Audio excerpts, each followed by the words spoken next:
దెయ్యాలు కూడా చెప్పండి పిలిస్తే వచ్చేది. దేవదాసయ్య గారు ఇంటి ముందు ఎప్పుడు కూడా చెప్పండి ఏముండేదట, ఒక దెయ్యం. ఎందుకంటే దేవదాసయ్య గారు ఎక్కడ చోటిస్తాడా గబాల వెళ్ళి చెప్పండి దేవదాసయ్య గారిని పట్టుకొని ఏం చేయాలి, పాపంలో పడగొట్టారంటే.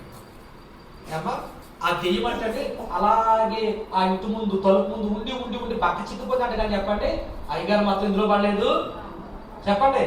అదే మనం పట్టుకోవాలంటే చెప్పండి రోజుకి 10 దయ్యాలు పట్టుకోండి, రోజుకి 10 పాపాలు చెప్తాం కదా మనం.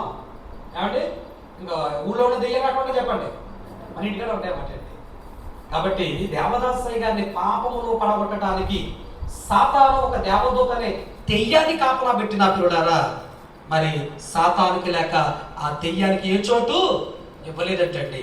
ఏమా ఆఖరిగా ఆ దెయ్యం అంటండి ఆ ఇంటి ముందు నుంచి వెళ్ళలేకపోయిందంట.